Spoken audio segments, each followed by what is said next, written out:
Salut les swing dancers, c'est Julien pour Blabla Swing et aujourd'hui j'ai l'immense honneur d'être en présence de Myriam. Bonjour Myriam. Salut Julien. Je disais donc immense honneur parce qu'en fait peut-être qu'un ensemble de danseurs de swing ne te connaissent malheureusement pas alors que tu es extrêmement importante pour l'histoire et le développement du swing en France. Du coup ça va être l'occasion donc, dans notre conversation de remonter un peu le fil du temps. Tu as fait partie avec Gilles des Fous du Swing que tu as monté, qui est toujours en activité. J'ai pu avoir l'occasion encore hier de tester une après-midi dansante et c'était vraiment excellent. On va essayer de retracer tout ça, comment ça s'est passé, comment grâce à vous, un morceau du swing est arrivé sur une partie de la France. Comment tu as découvert, toi, les danses swing? Comment ça s'est fait? Oh là là, c'est une longue histoire. Bon, On a le temps. tout le monde a le temps. Bon, je vais essayer d'être très claire. Ça remonte dans les années 86. En fait, j'ai commencé par rencontrer le rock'n'roll, tout à fait par hasard. J'avais un frère qui était sportif et qui voulait faire du rock acrobatique. Et comme j'étais aussi moi un peu sportive, gymnaste, il s'est dit écoute ma sœur, génial, on peut faire un truc ensemble. Allez, on se lance dans la compète. Oh, je lui dis écoute, pourquoi pas. J'étais pas complètement convaincue. Et puis il me relançait régulièrement. Il me disait allez. Et puis un soir, j'ai un petit coup de cafard. Je lui dis ok, allez, je viens à ton cours de rock. Et à l'époque, c'était le Rock and Roll Dance Center. C'était les seuls sur Paris, en fait. Ça existe encore? Ils existent toujours. Ah ouais. Oui, tout à fait.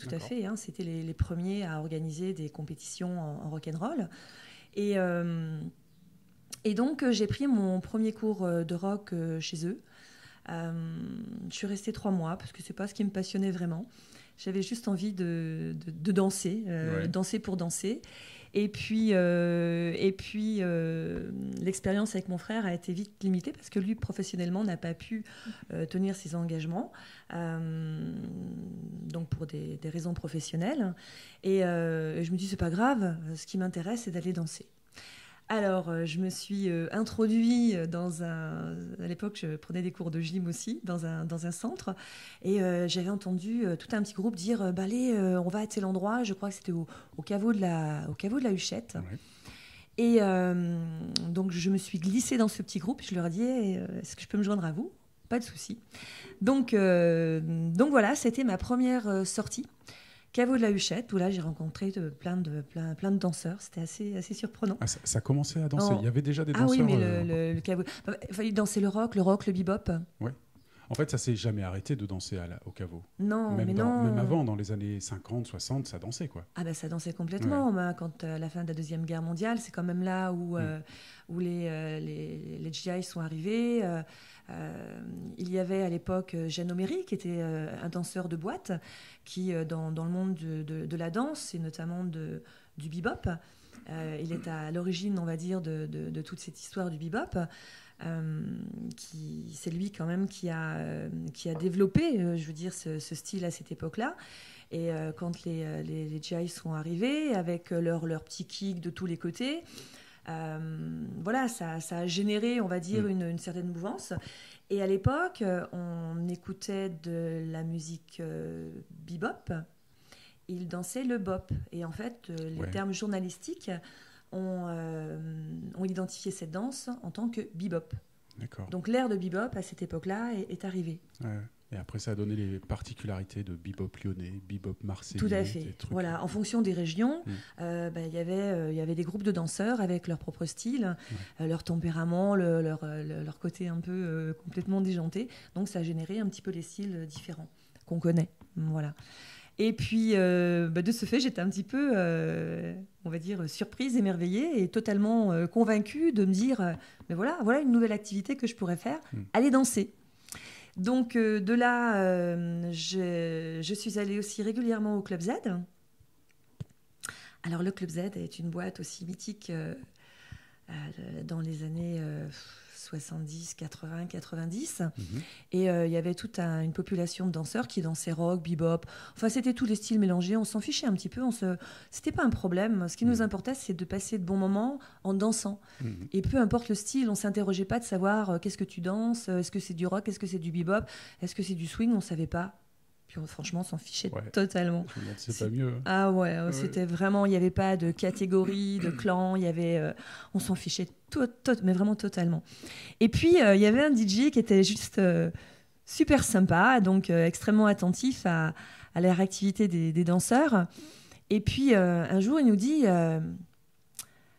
il y a un gars, il y a un Lyonnais qui vient, qui va faire un stage de swing, de Lindy Hop. On s'est dit quoi ? D'un stage de quoi ? Du Lindy quoi ? Du Lindy quoi ? Ah, vous devriez y aller, ça va vous plaire, la façon dont vous dansez, vous êtes un peu farfelu, un peu déjanté. Donc franchement, allez-y. Donc on s'est renseigné, effectivement. Et on a découvert Franck Balbin. Franck Balbin de Lyon. Voilà, Franck Balbin de Lyon, ouais, qui nous a fait découvrir... Franck, si tu m'écoutes, tu es le prochain, hein, tu le sais. Ouais, il est juste extraordinaire. Il faut qu'il soit dans Blabla Swing, il faut. Et du coup, premier cours de Lindy Hop alors, premier stage de Lindy Hop avec lui. Sa partenaire, si je ne me trompe pas, c'était Angela, Andrew. Et il y avait Rob et Diane Tandaren qui nous ont donné nos premiers stages. Ouais. Et là, waouh, on s'est dit, alors non, je me trompe, je pense que le premier stage, c'était juste Franck, c'était à Paris, c'était juste Franck et Angela. Et après, suite à cela, on s'est déplacé à Lyon. Et c'est à Lyon qu'on a fait notre premier stage avec Rob et Diane. D'accord. Et là, c'était la révélation. Après le stage, il nous a emmenés dans un bistrot, où il nous a passé des vidéos. Et on a découvert, à l'époque, les Rhythm Hot Shot. Ouais. Et qui alors maintenant là, s'appelle les Harlem Hot Shots. Oui, tout à fait. Et là, ça a été la révélation. On se dit, mais c'est ça qu'on veut faire. Et à cette époque-là, en fait, on faisait déjà partie d'un petit groupe de danseurs qui s'appelait les Rat Caves, qui est un groupe qui était mené par Lionel Dequet et Tinou, sa compagne. Et il y avait des années qu'on dansait avec eux. C'était plus donc un style bebop. Et quand on a fait ce premier stage, on était tellement enchantés qu'on avait ramené plein de petits pas. On leur a dit, on a découvert un truc génial, ça s'appelle le Lindy Hop. En fait, on se documentait déjà à l'époque avec des vieilles vidéos. Mais on ne savait pas que ça s'appelait Lindy Hop. Ouais. Donc on ramenait toutes nos petites variations, toutes nos petites figures à nos copains, et on avait fait un mix, on appelait ça du swing. Voilà, c'est pareil. Ça devait faire son petit effet, il devait être très... mais moi aussi je veux. Ah oui, mais on cartonnait à l'époque. Et donc là, quand tu parles de cette première venue de M. Balbin sur Paris, puis après Lyon, on est en quoi ? En 94, quelque chose comme ça ? Environ, enfin on est au milieu des années 90, plutôt peut-être ? Ouais, 94. On a commencé 94-96 et je dansais déjà le bebop avec les Rat Caves depuis 86. Donc on a fait de nombreuses années avec les Rat Caves où ça a été juste génial. On a fait pas mal de télé parce que justement on présentait à l'époque, les groupes comme nous n'existaient pas. On était vraiment dans les premiers à faire ce genre de choses, en tout cas en France, avec des tenues un petit peu clownesques, mais complètement farfelues, mais les gens adoraient. Et on avait ce numéro de swing, un vrai numéro bebop et un numéro de swing où on mélangeait plein de petits kicks. Enfin, c'était assez sympa et ça plaisait vraiment beaucoup, puisqu'on a fait quand même plusieurs télés avec ça, en prime time avec Michel Drucker. Voilà, c'était... Les vrais, quoi, la classe. Ouais, la classe. On n'y croyait pas, hein. On n'y croyait pas du tout parce que quelques temps avant, avec les copains, on se disait ouais, mais non, on fera jamais de télé parce qu'on n'est pas assez bon, ça intéresse personne, ou bon, on est juste, voilà, c'est bon dans les petites soirées dansantes, enfin petites et grandes soirées dansantes, parce qu'à l'époque, il y avait quand même de très très belles soirées dansantes, des grandes soirées dansantes. Et on était, entre guillemets, les vedettes. Donc ça nous amusait parce que nous, on ne se prenait pas la tête. Mais ça portait ses fruits un passage télé, par exemple. Est-ce que derrière, il y avait, je sais pas, plus d'un coup d'élèves Est-ce que ça permettait de recruter plus de gens, de mettre... On n'était pas prof à l'époque. Ah oui, ok. Ah non, on était de simples danseurs. Mais par contre, on sortait beaucoup avec Gilles, mon mari, qui est indissociable au foot du swing, qui est l'homme de ma vie, mon partenaire. Et en fait, les gens nous connaissaient parce qu'on avait une façon très particulière avec Gilles de danser le bebop. On mélangeait tout, on mélangeait le rock, le bebop, comme je disais tout à l'heure, on mélangeait plein de choses et on ne savait pas ce que c'était, mais on était enchantés. Et ce qui nous plaisait, c'était danser et on s'exprimait comme ça. Donc on avait ce côté un peu particulier qui nous identifiait. Ouais, ça faisait une patte, quoi. Ouais, voilà. Et oui, donc les télés nous ont amené à une petite notoriété, en fait. Donc ça nous faisait sourire. Ouais, bien sûr, ouais. En toute modestie, hein, parce qu'on ne s'est jamais pris la tête. Hein. On ne s'est jamais pris au sérieux, mais tout ce qu'on a fait, on l'a fait sérieusement. Ça fait un bon titre, ça. Et du coup, après la constitution de la structure Fou du Swing, c'est venu à peu près à ce moment-là?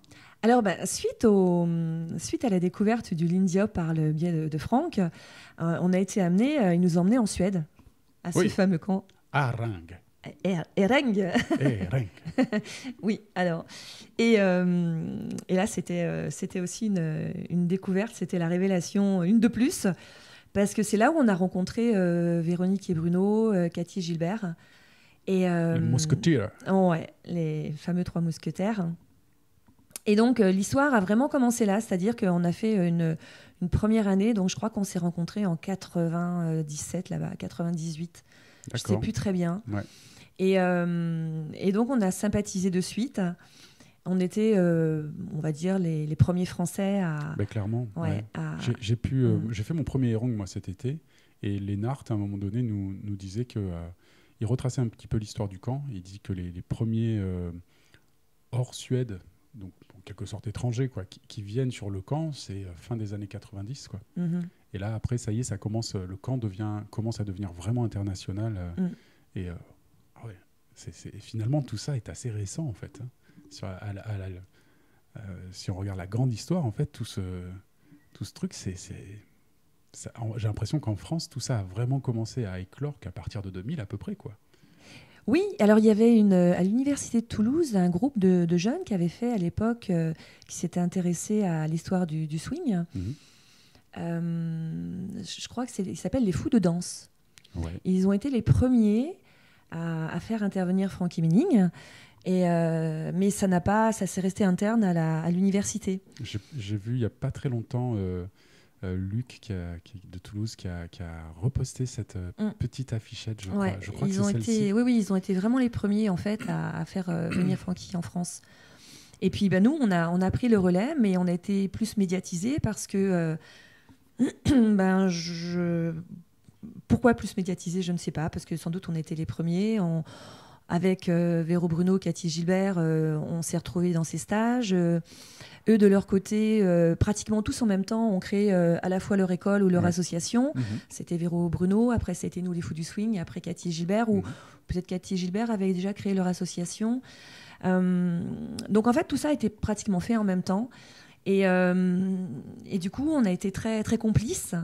On s'est retrouvés sur de nombreux stages, nous aussi. Donc on est allés plusieurs années de suite à Erang.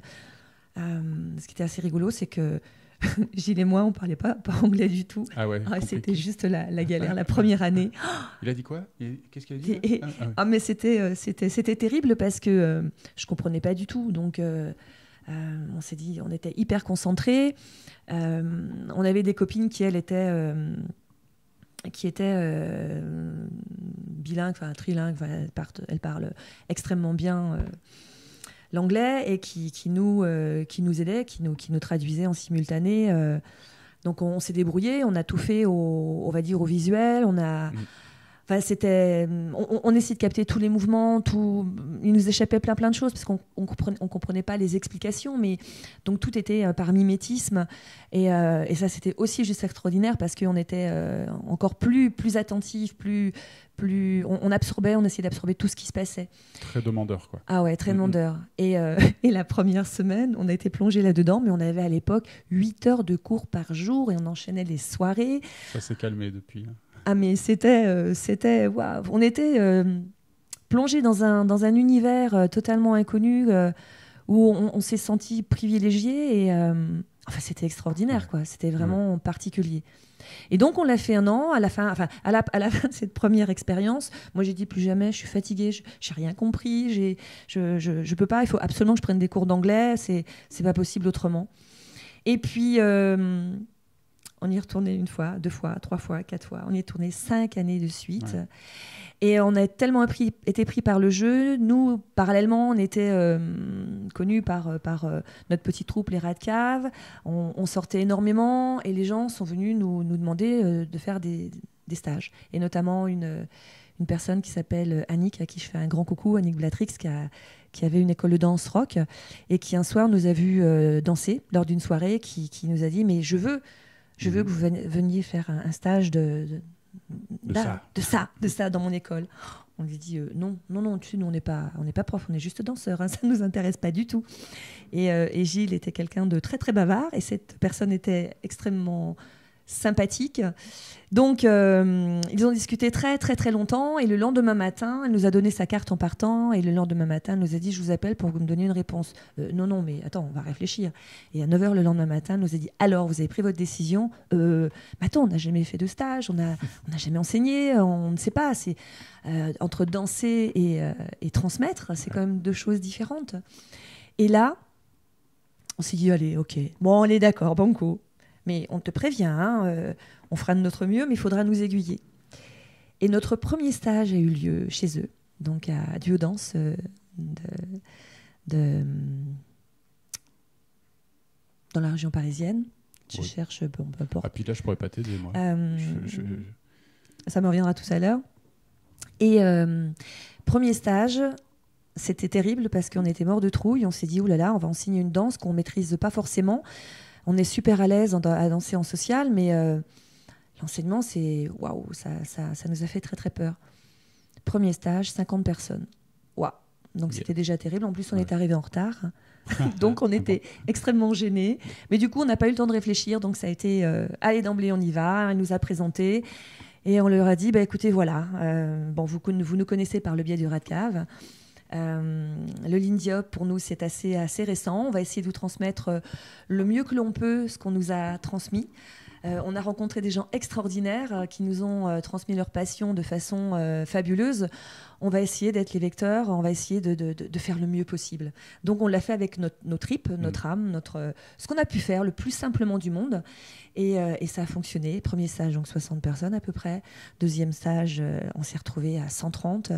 Troisième stage, 150, 200. Pièce. Et juste... ça y est, c'était parti. Ouais, c'était parti.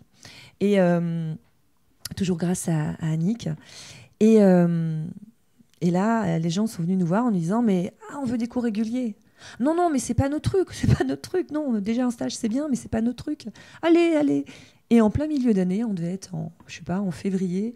On se dit, bon, allez, on était quand même flattés, hein, parce que c'est quand même gratifiant. Bien sûr, je pense qu'on est toujours resté... ça pousse, hein, oui. Ça fait partie des moteurs qui motivent aussi, hein, et qui font que, bon, allez, on y va. Ouais, et on s'est dit, allez, banco, on verra bien, on n'a rien à perdre, rien à prouver, on va juste... ils savent qui on est, allez. Et on a ouvert notre premier cours. Et premier cours, pareil, on a eu 30 personnes au premier niveau. Et comme on a créé un deuxième niveau, parce qu'il y a des gens qui nous suivaient déjà depuis un petit moment en stage, donc on a fait un niveau débutant plus, un deuxième niveau pour ceux qui avaient déjà fait quelques stages. Et c'est parti comme ça. L'aventure est partie comme ça. On a été les premiers surpris. Et là, on est à peu près à l'époque de la Coupe du Monde, 98 plutôt 2000. Ouais, ça a commencé en 2000, enfin 99. 98, 99. Okay. Puisqu'on a créé, c'était plutôt 97, 98, parce qu'on a créé notre structure en 99. Et là, on a organisé notre premier festival officiel en 2000. D'accord. Ouais. Voilà, on en a fait un moins officiel, on va dire, en 99. Nos premiers profs ont été James et Bridget et Gilles Yoram. Et connu que de nom. Ouais. Et c'était eux qui nous paraissaient le plus accessibles, puisque on avait été aussi à un stage en Angleterre, à Gloucester, et on avait rencontré donc James et Bridget, complètement foufou, on a adoré, et un peu décalé, complètement décalé, et on s'est dit, de jour on organisera un festival, ce sera eux qu'on fera venir. Et Julie Oram, qui a été une de nos premières profs aussi. Et Franck avait été invité aussi. Ouais. Et voilà, ça a été le premier festival. Et ça a cartonné aussi. On n'était pas très nombreux. On devait être je crois qu'on était 120, 130, quelque chose comme ça. Ah bah c'est très bien. Il y en a plein des festivals maintenant comme ça où c'est 130, 150. Ouais. Et ensuite, on s'est dit, OK, on faisait beaucoup de choses. Ce serait sympa qu'on fasse venir tous nos profs, toutes nos vedettes, qu'on les fasse venir chez nous. Donc on se dit OK, allez, on organise un gros festival. Donc on cherchait un espace assez important. Et nous, on habite Nanterre, donc dans l'ouest parisien, à côté de la Défense. Et on a un spot de 1800 mètres carrés avec 4 salles, un espace gigantesque. Et on s'est dit, allez, on fait le pari. On fait le pari de faire un big festival. On verra bien. On n'a rien à perdre, on verra bien. On savait que, de par notre petite notoriété, ça allait ramener du monde. Les gens nous appréciaient. Et quand on a fait un petit sondage autour de nous, ils nous ont dit, mais ouais, non, il faut le faire. Donc, on s'est dit banco. Et je crois que le tout premier grand festival, on a eu plus de 300 danseurs en stage. Yes. 700 à 800 personnes à la soirée. Et voilà, donc on a fait intervenir tous nos profs, donc à l'époque les Rhythm Shot, donc c'est eux qui nous ont... c'est un peu notre source d'inspiration, l'authentique, le côté authentique du Lindy Hop, du Savoy. On avait fait plein de cours avec eux à Erang. Ouais. Et fallait faire des choix, hein, donc on s'est dit on en a fait un, on a fait un, il faudra qu'on en refasse d'autres parce qu'il faudra qu'on fasse venir tous ceux qu'on a aimés. Et voilà, en fait c'est notre cœur qui a parlé. À cette époque, avec Gilles, on se disait alors qui va-t-on faire venir en premier, parce qu'en fait on les aimait tous. Et pour nous, chaque personnalité a un intérêt, chaque personnalité nous apporte quelque chose. Le côté authentique, le côté un peu folding, le côté musical. Enfin, il y a tellement de sources d'inspiration, tellement de. Enfin, ça a été, je vais pas dire compliqué, mais on a fait tranquillement notre petit bout de chemin avec des festivals où on a fait intervenir donc tous les.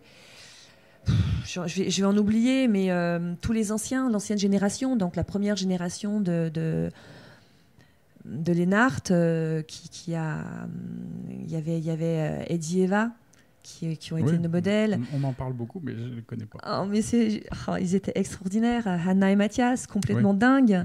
Oui, ils sont encore là. Ouais.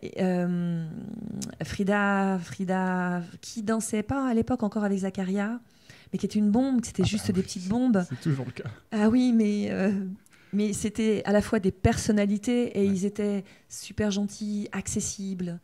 Plus tard, il y aura Daniel et Asha qui font perdurer encore tout cet esprit. Et puis les nouveaux Harlem Hot Shots qui aussi continuent d'être des profs employés un petit peu partout. Frédéric Dalberg, Ricard, tout ça. Et c'est très actif. Et du côté américain aussi, vous en faisiez venir un peu. Peut-être vous étiez allé aussi un petit peu là-bas ou pas? Alors non. Nous, on a peu voyagé avec Gilles. En fait, on est resté plus en France parce qu'on avait surtout cette barrière de la langue. Donc on n'était pas forcément à l'aise. On nous avait fait des propositions, mais on n'avait pas, on se sentait pas à la hauteur de pouvoir enseigner, on va dire, à l'étranger à cause de ça. Et du coup, même pour faire venir peut-être un ou une prof américaine que vous aviez repéré, on avait trouvé la tactique. Ouais. Ah non, mais on avait autour de nous une équipe une équipe extraordinaire. Et en fait, on avait nos translates, les copines qui se mettaient en contact avec les profs étrangers et nous faisaient on va dire, toute la communication. Donc, on arrivait à très bien communiquer, mais c'est vrai qu'on avait cette barrière de la langue. Donc, on a essayé de prendre des cours. Alors, on a été sollicité. Julie Oram nous a fait intervenir en Angleterre. Donc là, on a quand même pris des cours. Elle nous a dit si, il faut venir. Ah, non, on peut pas. On parle pas bien. Si, je veux que vous veniez. Donc, ok, d'accord, on va venir. On a pris des cours. Et on s'est fait accompagner par une amie. On s'est dit, mais tu viens avec nous dans le stage. Et surtout, si on a un problème, tu traduis. Hein. Oui, oui, pas de souci. On est arrivé dans le stage. Elle nous a présenté. Notre copine Flo nous a dit, bon ben, ciao, je vais faire les boutiques. Oh, comment ça, tu vas faire les boutiques? Oui, vous allez vous débrouiller. Et là, il y avait tout un groupe d'anglais qui parlaient parfaitement bien le français. Ils nous ont dit, mais vous inquiétez pas, vous allez nous donner le cours comme vous le sentez, parler comme vous le sentez, et le langage du corps fera la différence, et ce sera juste très très bien. Et ça a été une expérience terrible, très enrichissante, et très stressante au début, très très stressante, et puis en fait ça s'est super bien passé. Ouais. Mais on a fait le choix effectivement de faire venir tous nos profs extraordinaires, dont Frankie Menning, qui rencontré à Erang. Rencontré à Erang, et qui nous a fait l'honneur de venir plusieurs fois, 3 fois en stage et une fois de manière informelle, et qui était assis là dans mon canapé, qui s'est retrouvé assis dans ma voiture, qui nous a raconté, oui, c'était juste, c'est pas possible. Et malgré ça, malgré la barrière de la langue, on a réussi à communiquer. Et un monsieur passionnant, notre ambassadeur à tous. Bah ouais. Et moi, mon grand regret, c'est que je suis arrivé dans la scène 1 an après son décès. Et je n'ai jamais rencontré Francky Manning. Ouais, il a fait un de ses derniers stages chez nous. Et voilà, donc ça a été terrible, effectivement, de manière internationale, hein, une grande perte. Mais bon, c'est la vie, c'est... Exactement. Mais d'ailleurs, la scène Lynn Diop, elle est plus tout à fait la même depuis son décès, depuis maintenant plus récemment celui de Norma Miller.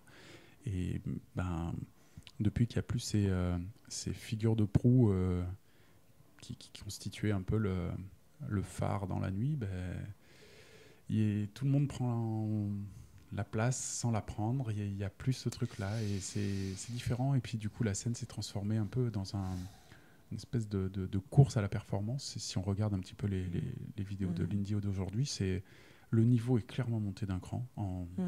Sur les 5 dernières années, là, c'est impressionnant. Les nouveaux qui débarquent sont très très forts. Mais je pense que la nouvelle génération est plus dans la compétition.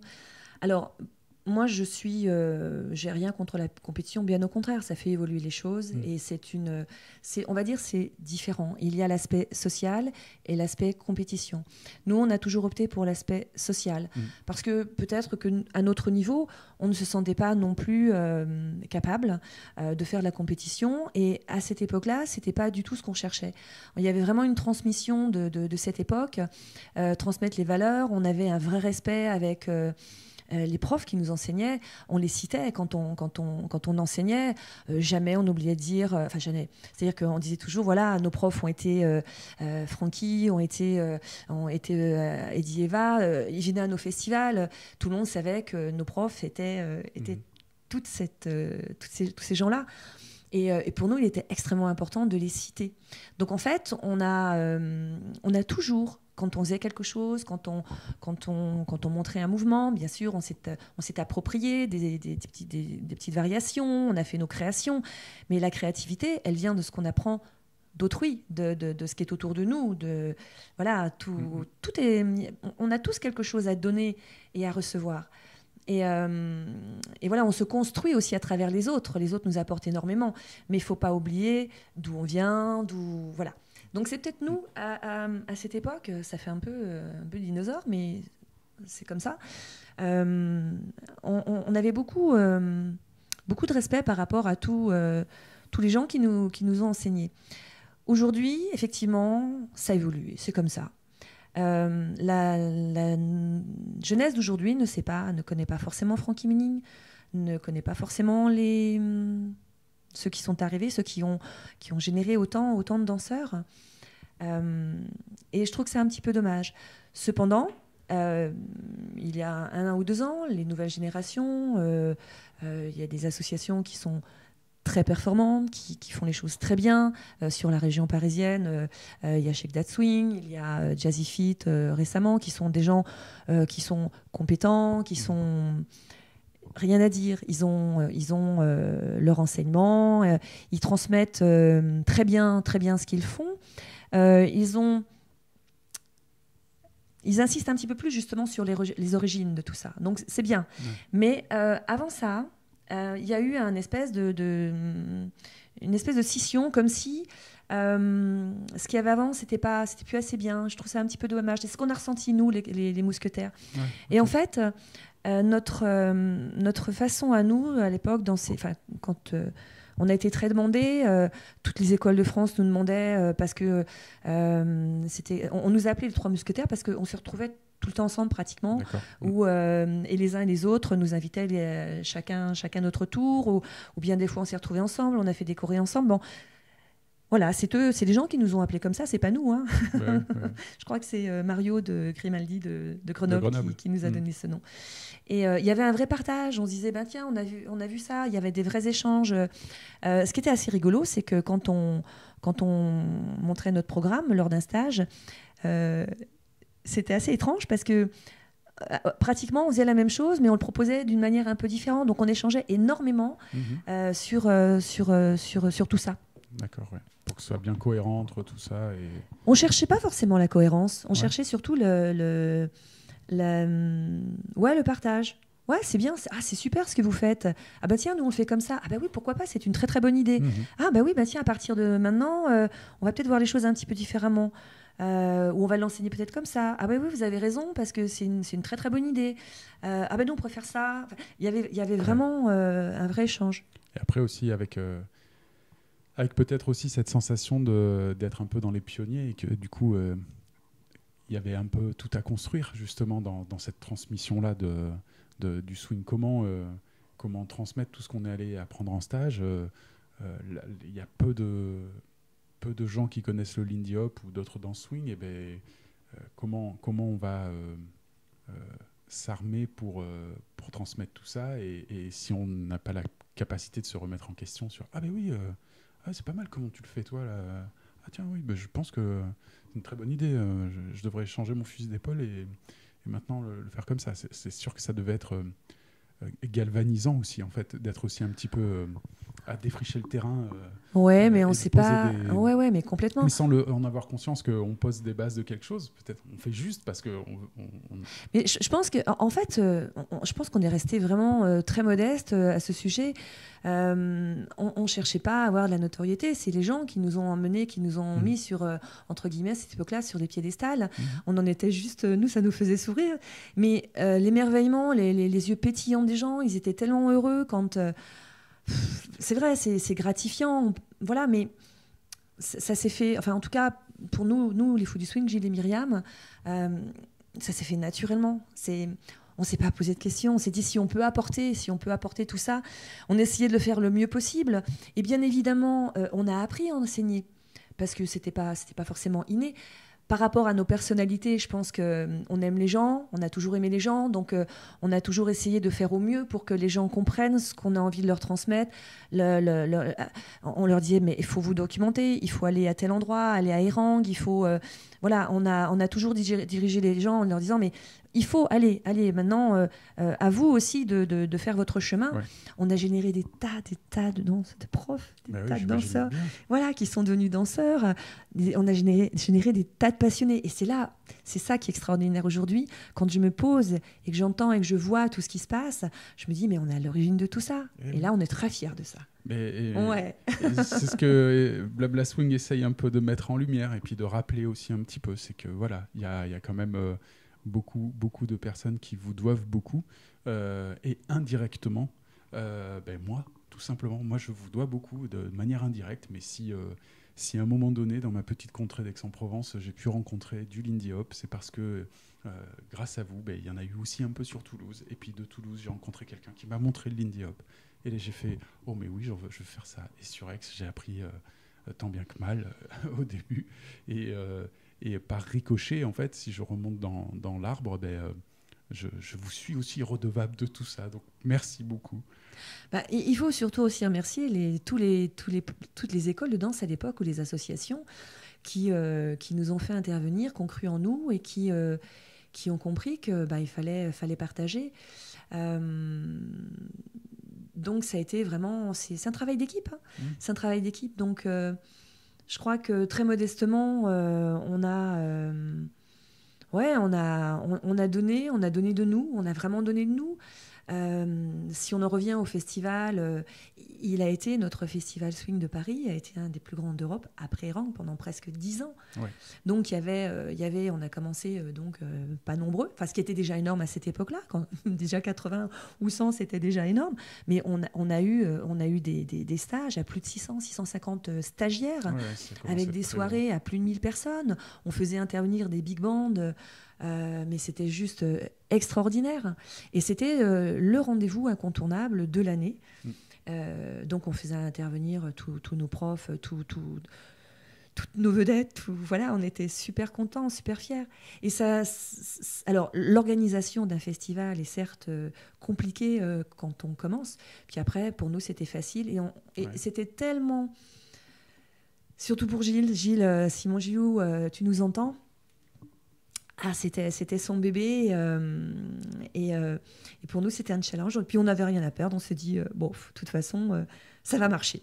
On a toujours cru en on y croit. Ouais, on a toujours cru en nos projets et puis les gens nous le rendaient bien quoi. Non, ça a été une aventure extraordinaire. À l'époque du Festival de Paris, il y avait le Lindy Hop on the Beach aussi. Oui, bah oui. Et en gros, je crois comprendre qu'à cette époque-là, c'était les deux événements où les Lindy Hoppers ou Swing Dancers pouvaient se retrouver et rebondir, se continuer à se former, etc. Il y avait pas...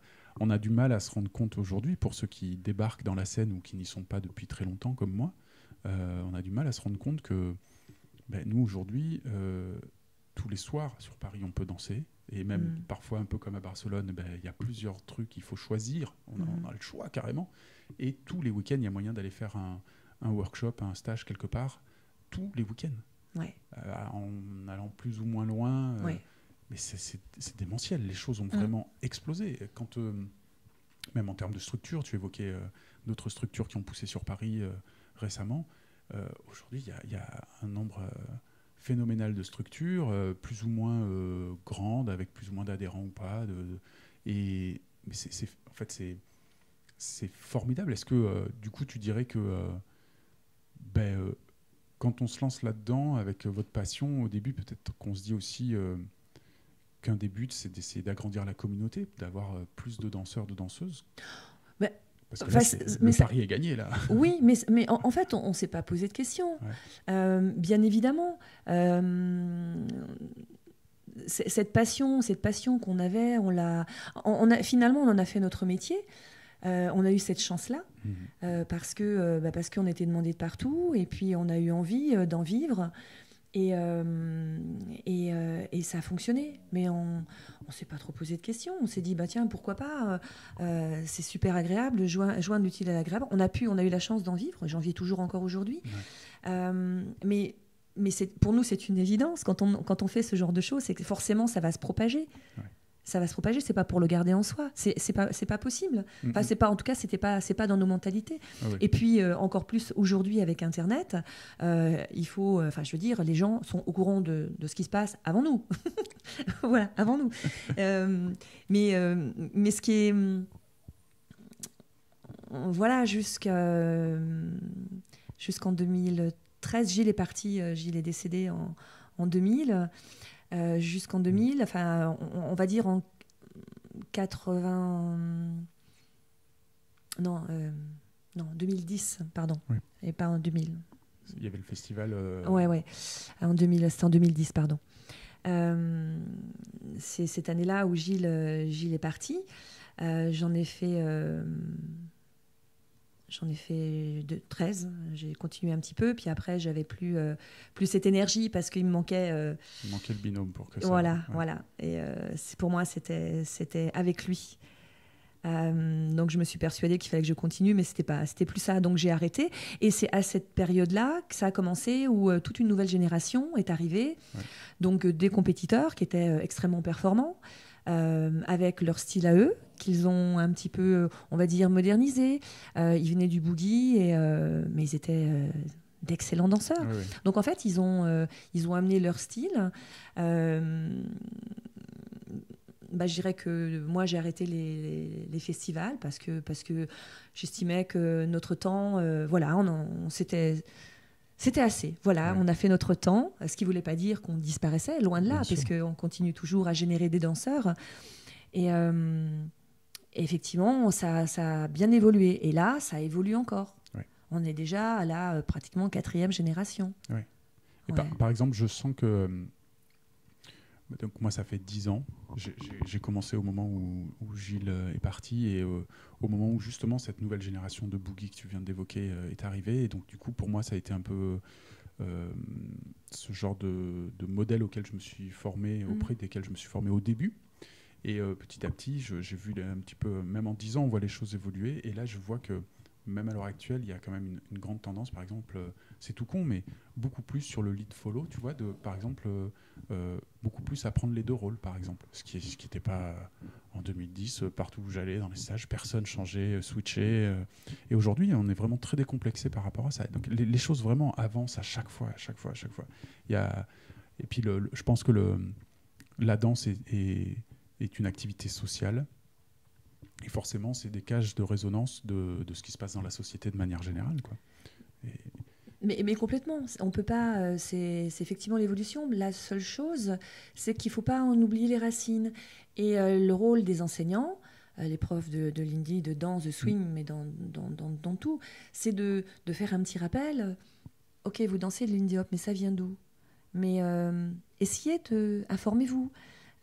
C'est de diriger les gens à les découvrir. Lisez, il y a plein d'informations maintenant avec Internet, on a plein d'informations. Je pense qu'il est important aussi de ne pas oublier ça. Après, à des moments T où tiens, allez, on fait un petit historique, mais il faut pas l'oublier. C'est pas. Ouais. Ça, il y a quand même chose. Je sens que il y a eu un moment de flottement là-dessus. Oui. Et où on était focalisé sur la performance Oui. physique, particulièrement sur ceux qui venaient du boogie et qui étaient très forts pour faire des tricks et des aerials et un mix de plein de choses, de jeux de jambes de fou et tout ça.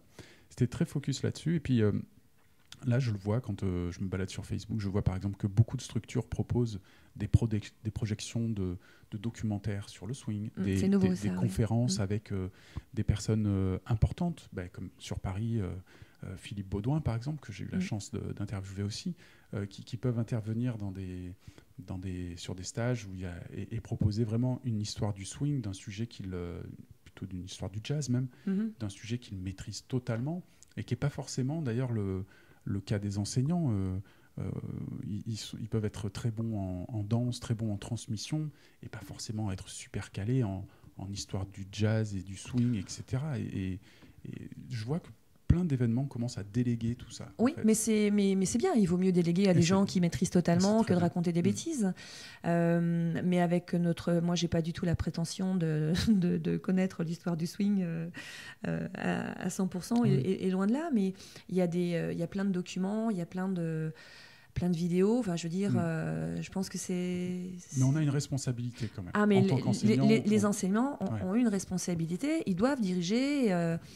Oui, c'est évident. Et puis, en plus, c'est vrai que maintenant, le problème, c'est que je pense que parfois, quand on enseigne la danse swing, on se réfugie parfois derrière le fait que, vu que tout est disponible, il suffit de dire aux apprenants, allez-y, allez voir. Mais en fait, ils n'y vont pas forcément. Et même si on leur dit, quoi, t'as pas vu Elsa Poppin? Bon, quand même, c'est un indéboulonnable. Faut regarder un petit peu ce petit clip. C'est quand même, pour un bon début, il faut c'est de prendre un moment dans le cours et puis de passer Elsa Poppin. Et là, on est sûr qu'ils l'ont vu, quoi. Et ça c'est... Moi, je sais que j'ai du mal à utiliser la vidéo en cours. Je suis focus sur d'autres choses, particulièrement sur la musique, mais je pense qu'on a une responsabilité de donner au moins les prémices, même si on n'est pas spécialiste, quoi. Ouais. Alors, effectivement, là, il y a pas mal de choses qui ont changé, mais je vois, nous, à notre époque, oui, il faut que je dise ça comme ça, on essayait dans les soirées, on demandait aux gens, il faut vous habiller rétro, quoi. Allez, c'est quand même un événement particulier, il faut principalement pour le festival, mais allez, sortez vos plus de belles tenues, essayez de vous habiller un petit peu plus swing, regardez, on envoyait des petits documents, on disait, voilà, vous pouvez faire ça. Là, il y avait une certaine sensibilisation par rapport à se replonger un petit peu à cette époque-là. Et effectivement, en 80, Gilles est parti en 2010, ouais, en 98-99, là, c'était presque ringard de s'habiller un peu rétro. Ouais, Et donc, ça c'était nous plutôt a... ambiance jean, Ouais, basket, ouais. et juste une veste de costard Ouais, au voilà, max, quoi. donc... et encore, une veste de costard, ça aurait été bien. Et c'est vrai qu'on était un petit peu dépités, nous, la première génération, parce que ça fait partie de la danse, l'élégance, des costumes, les coiffures, voilà, ça met en valeur les mouvements. Pour nous, c'était important. Et c'est comme ça que nous l'avaient enseigné nos profs. Donc, il y a eu ce côté un petit peu plus modernisé, mais pourquoi pas. Donc, je dis pourquoi pas parce que il faut pas non plus. Ça a été un peu dénigré, donc ça nous a un petit peu agacé, nous, les mousquetaires. Parce que aussi, on avait une petite notoriété et ça devait agacer les nouveaux arrivants. Donc, ils se sont dit, ouais, on va les. on va changer les choses. Est-ce que c'est pas un peu ce qui arrive un peu tout le temps entre générations, que Oui. la nouvelle veut dépasser celle d'avant d'une autre manière, enfin oui, sans doute. Faire différemment, quoi. Ouais. C'est un petit peu tout le temps comme ça. Et ouais. après, justement, quand on dépasse la période petit con de rebelle juste pour être rebelle, après on commence à adoucir tout ça et puis à aplanir les angles. Et puis en fait, ça y est, les générations s'entendent en fait. Tout à fait. Mais il y a un petit moment clashy, de toute façon, un peu inévitable. Complètement. Mais nous, on a continué notre petit bonhomme de chemin, tous, et on est toujours là. Toujours là. Et ça marche formidablement bien. On est toujours là. Bah oui. Et on génère toujours des danseurs et des danseuses. Et c'est une très très belle longévité, je ne sais pas si ça se dit, je crois que j'ai dit En fait, de réussir à tenir comme ça sur la longueur, c'est déjà en soi un exploit. Parce que c'est...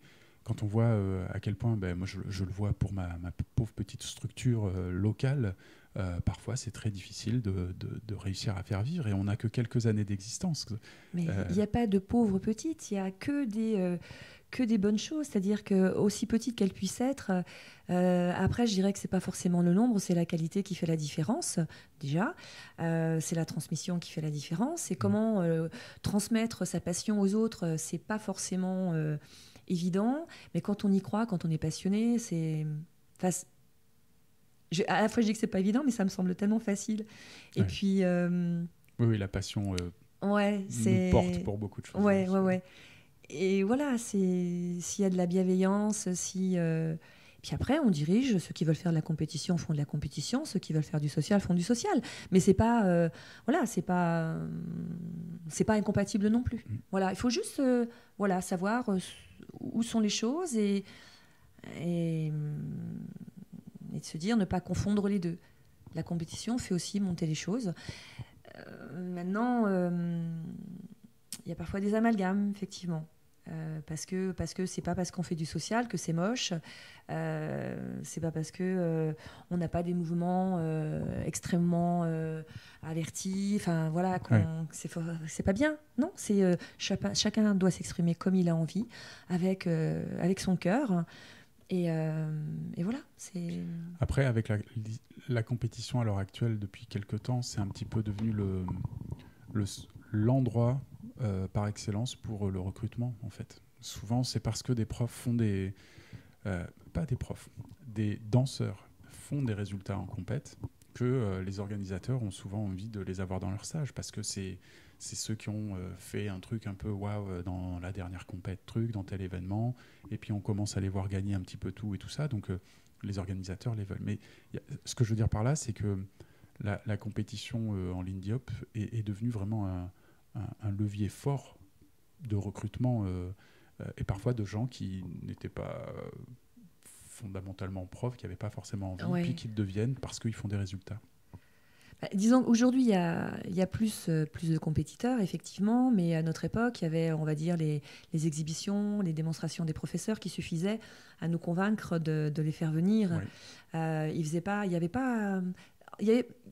de la compétition, mais c'était différent, c'était moins...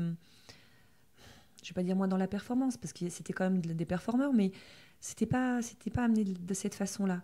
C'est-à-dire que on n'était pas, on voyait pas. Nous, dans notre descriptif, quand on présentait un prof, on mettait pas forcément compétition, champion de machin. Lâché, les gens s'en foutaient. Les gens s'en foutaient. Ils nous faisaient confiance. Si forcément, je parlais des faux du swing. Si Julie et Myriam ont décidé de faire venir un tel et un tel et un tel, que ce soit Rob Diane, soit James et Bridget.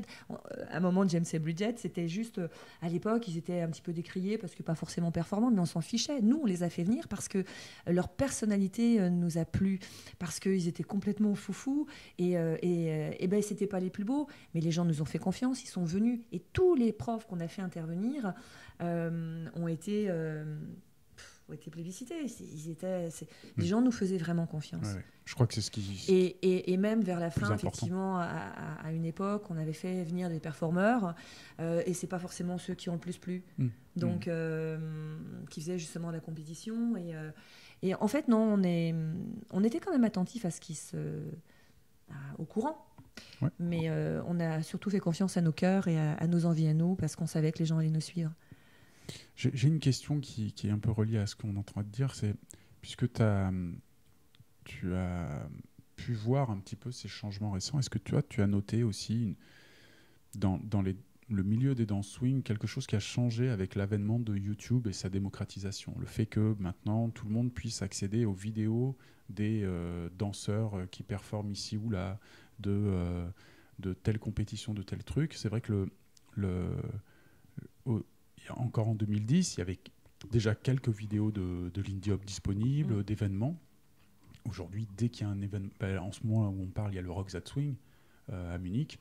Là, dans quelques jours, paf, on va être inondé de vidéos de Rock That Swing dans tous les sens. Et du coup, en fait, tous les stages, on peut avoir accès à tous les stages. Ce qui fait qu'à l'heure actuelle, pour ce qui est des hoppers, on peut regarder tous les week-ends ce qui se fait de nouveau, ce qui se fait de... Et du coup, ça a un peu changé la face de tout ça, peut-être. Ah, c'est sûr que c'est plus confidentiel, ça c'est sûr, mais c'est, je dirais quelque part normal avec maintenant Internet. Bon, ce que j'en pense, je pense que on peut pas y échapper, c'est comme ça. Ce que je trouve dommage, je trouve qu'il y a moins de passionnés en fait. Les gens font de la consommation, mais on retrouve ça dans différents domaines. Il n'y a pas de raison qu'on y échappe, c'est vrai. Bah oui. Je suis allée il n'y a pas très longtemps à une soirée dite swing, et ce qui me faisait sourire, c'est que le style a changé. Il n'y a plus cette authenticité du Savoy. Enfin, quand je dis authenticité, oui, il y avait vraiment avec ces swing out, Lindy Turn, il y avait vraiment une particularité dans le style. Bon, une fois de plus, c'est l'évolution. Parfois, on ne sait plus ce que c'est. On ne sait plus si c'est du rock, si c'est du Lindy. C'est un petit mélange des genres. Ouais. Pourquoi pas. Par contre, le côté... ce qui m'a frappée et ce que j'ai beaucoup aimé, c'est que j'ai vu beaucoup de sourires, beaucoup de... Ouais, ça continue. Voilà, beaucoup d'enthousiasme.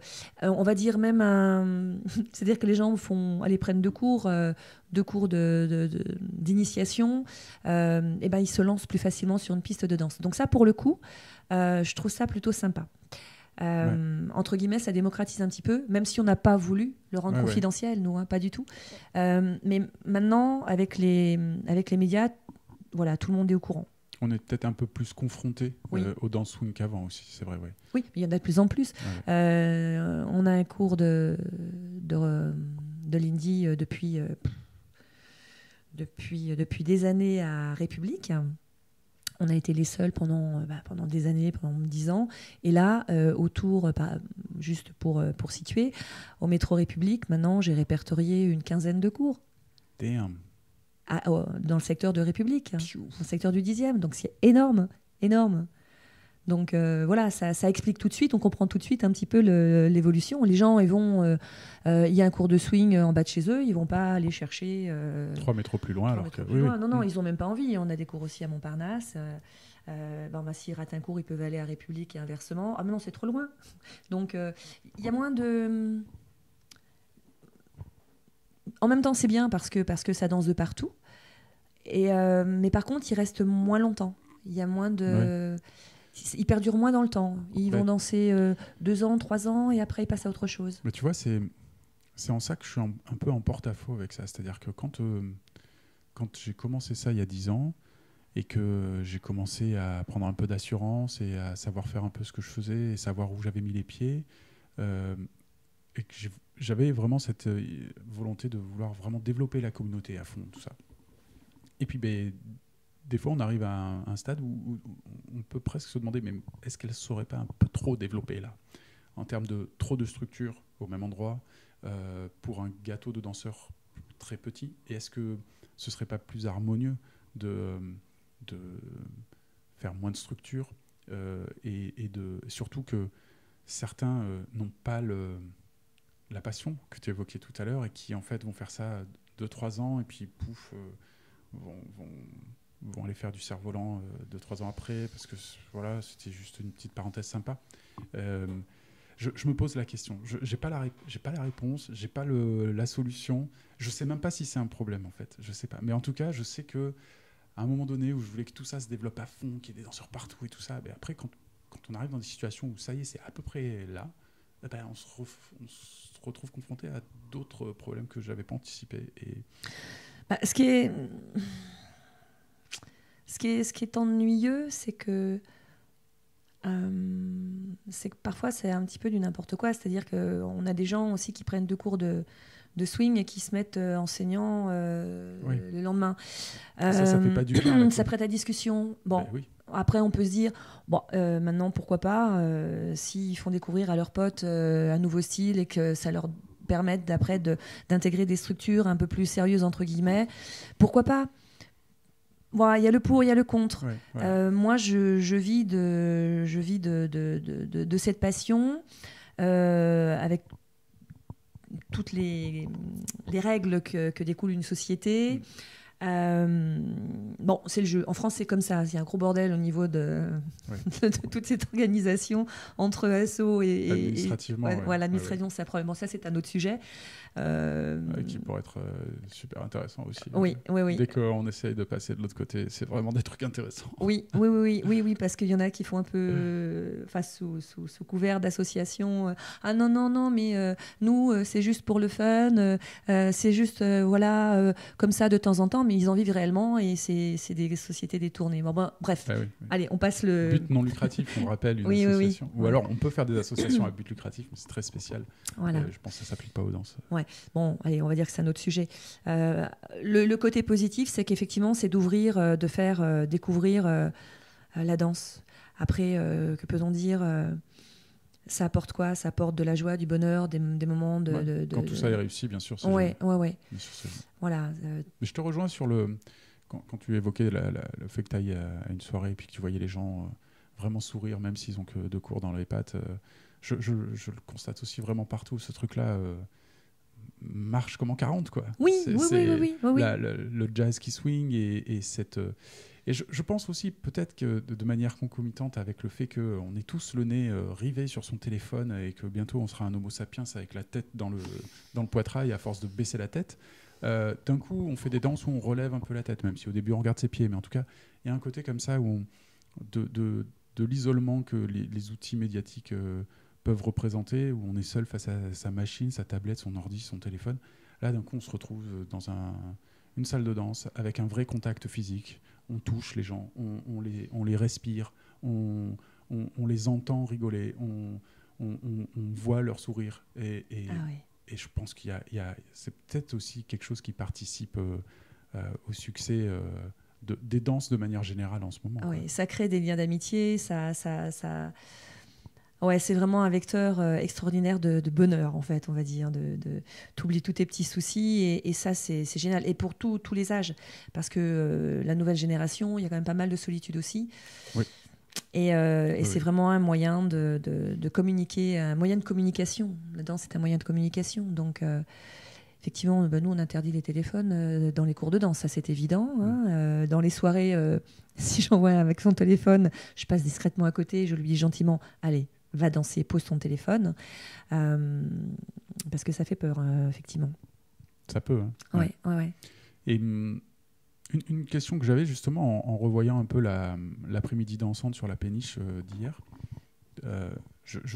J'étais vraiment agréablement surpris par l'ensemble des danses pratiquées en présence, sur le parquet, près de l'orchestre, des Jack and Jill qui jouaient.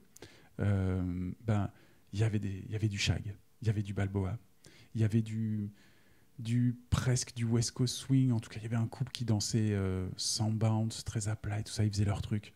Il y avait bien sûr du Lindy Hop, il y en avait qui dansaient en solo. Waouh, c'est beau à regarder ça, c'est beau. Et beaucoup d'amis qui sont allés à Los Angeles et sur tout ce secteur me décrivent un peu cet esprit, cette ambiance-là aussi là-bas. J'ai jamais pu aller le constater par moi-même pour l'instant. Mais c'est un truc que tu as essayé d'instaurer, ça, de multiplier l'approche des diverses danses swing pour faire sa propre danse. Toi-même, tu danses plusieurs Oui, danses. le Lindy Hop, le shag, le balboa, les danses en solo, même des danses en ligne, des danses, des line dance comme on dit. Ouais. En fait, pour moi, c'est danse comme tu aimes. Voilà, danse comme tu aimes. C'est pour moi le plus important. J'affectionne particulièrement le swing, mais je donne aussi des cours de rock, des cours de danse en ligne. Où on aborde plein de thèmes différents, que ce soit la salsa, la samba, des danses irlandaises, qui font danser les gens, qui font danser tout le monde. Et toutes ces danses de groupe, pour moi, sont importantes et totalement inhérentes. Et dans mon école, on parle toujours de toutes ces danses. C'est pas... vous préférez le Lindy Hop, parfait, mais est-ce que vous connaissez le balboa? Est-ce que vous connaissez le shag? Vous devriez essayer.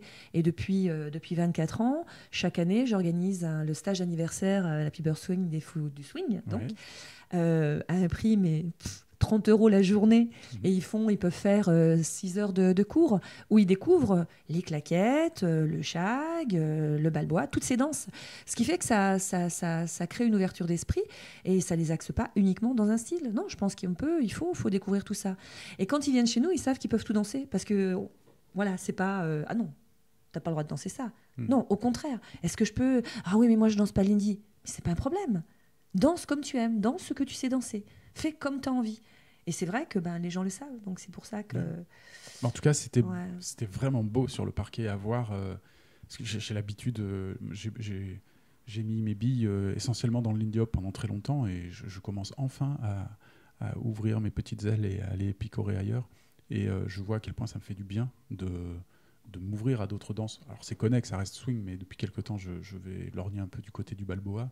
Et je vois à quel point ça nourrit. C'est une vraie belle nourriture de danse générale, une nourriture humaine, une nourriture culturelle.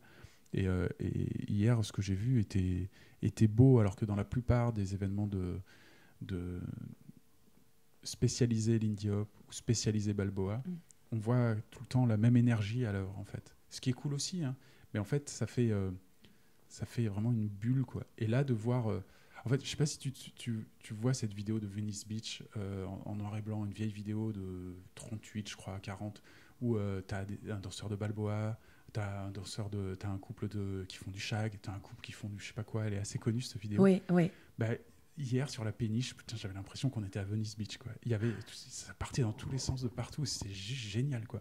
Ça me faisait revivre ce ouais, mais c'est chouette. Puis, c'est la meilleure façon de propager le virus, je puis dire. C'est qu'à partir du moment où tu as des jeunes gens ou des gens qui... ils se disent, mais qu'est-ce qu'ils dansent, là? Exactement. Qu'est-ce qu'ils dansent? C'est du shag. Ah, c'est chouette. Mais puis eux, ils font quoi? C'est du balboa. Ah bon, c'est quoi? Et là, c'est vraiment la meilleure façon de... Et puis c'est gagné. À partir du moment où tu te dis juste, mais qu'est-ce que c'est? C'est gagné. Ça a piqué ta curiosité. Ça suffit à...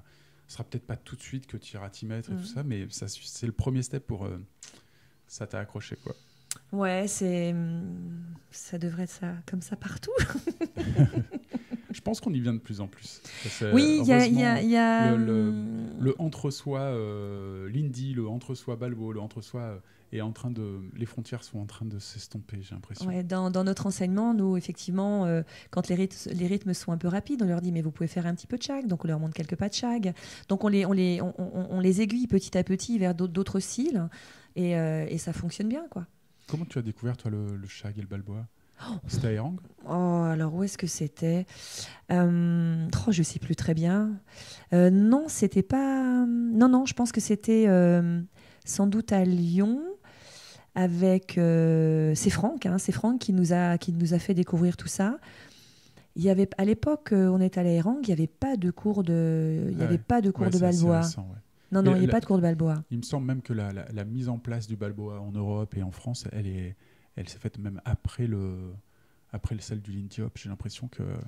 Ouais, oui, oui. Bah, on a quand même, nous, dès le début, on a enseigné le balboa. Hein. Ah, ouais. Ah oui, dès le début. Hein, c'était le shag aussi, on l'a enseigné.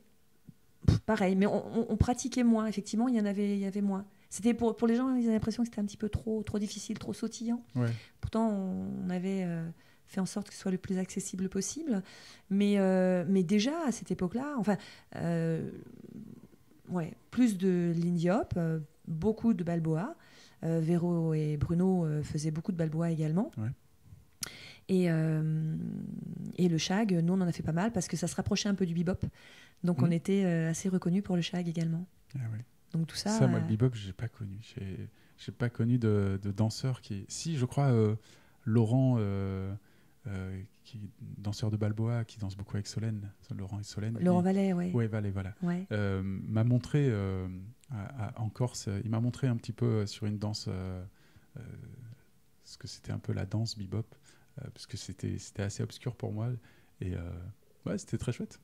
En fait, le bebop s'est inspiré, donc, comme j'avais dit plus tôt, du Lindy. Donc, mais Jeannot Méry, qui était le danseur de cette époque, était plus sautillant. Donc, il s'est fait sa petite mixture et ça a donné le bebop. Et j'avais l'impression que c'était plus court, parfois presque en 4 temps plutôt que... Non, c'est les mouvements qui sont très, très saccadés, qui sont beaucoup plus...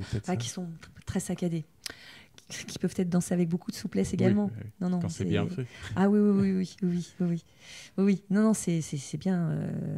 Beaucoup de 6 temps avec des mouvements en 8 temps, mais principalement 6 temps, effectivement.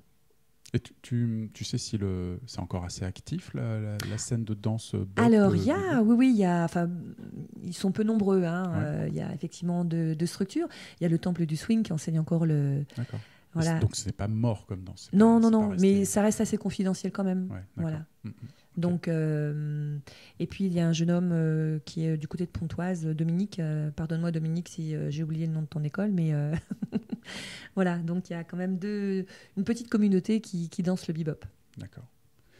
On se dirige gentiment vers la fin de cette conversation. Est-ce que tu aurais un ou plusieurs conseils à donner à des gens qui se lanceraient dans les danses swing, dans l'organisation, dans l'enseignement, enfin dans tout ça que tu connais bien? Est-ce que tu as un petit conseil, une maxime, quelque chose? Et la foi, et mène à bien ton projet, il faut y croire. Après, au niveau du conseil, si tu as vraiment envie, bien sûr, il faut... au niveau administratif, faut être assez prudent, il faut quand même bien se renseigner. Maintenant... nous, on a toujours fonctionné avec notre cœur. On ne s'est pas posé de questions. On s'est dit, on a toujours cru en nos projets, donc va jusqu'au bout de ton envie. Fonce. Ah ouais, fonce vraiment, vraiment. Non, j'ai pas de conseils particuliers. On a tous nos personnalités, donc non, va au bout de ton projet. Très bien. Danse comme tu aimes. Hein. Et on dit que le swing rend heureux. Il paraît. On va essayer alors. Merci beaucoup, Myriam. Merci à toi. Bisous à tous.